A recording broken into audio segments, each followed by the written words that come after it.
And make sure to listen in because I'll also share some of the top tips that we've learned to really optimize your channel and your content so that YouTube wants to promote it. So for this tutorial, I'm going to be using an Android device, but don't worry, if you're on an iPhone, the process is going to be exactly the same.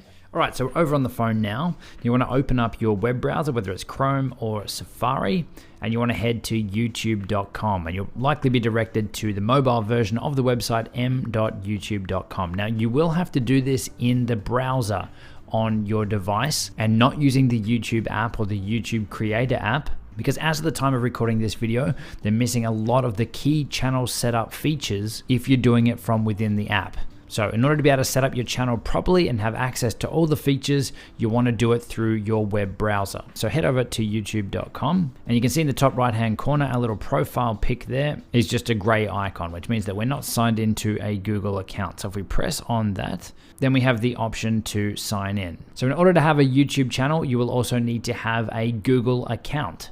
So if you already have a Google account or a Gmail account, then you can log into that here. If you don't have one of those set up yet, then you can come down here to create an account, and you can create a Google account first. So I'll just go ahead and sign into a test Google account that I've set up that doesn't have a YouTube channel associated with it yet. Now that you've signed in, or you've gone through and created an account and signed in, up in the top right hand corner, we can see that we've now got a J there, J for Justin.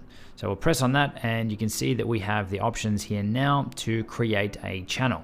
And if we select on that, then it's going to give us the option to create a personal YouTube channel. Now, there's actually two different types of YouTube channels: a personal channel or a brand or a business YouTube channel. Now, the main differences between them is that a personal channel can only be called your name, so Justin Brown, whereas a brand or a business account can be called whatever you'd like. So if you want to have some flexibility around what you're calling your channel, then a business account could be the option for you.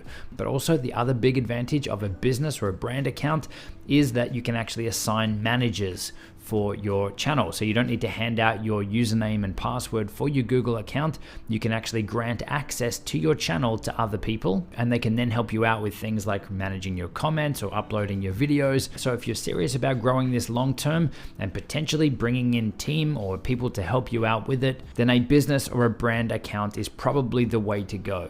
Now, do note that you can switch from a personal to brand and back if you need to, so it's not the end of the world if you decide to change later. So you can see on the screen here, we only have the option to create a personal channel from our phone, but there is a little workaround that will let us create a business or a brand account. So what we need to do though is open up the desktop view or the desktop version of this web page. So on Android or in Chrome, you just want to come up to the three little dots in the top corner and select desktop site. And if you're on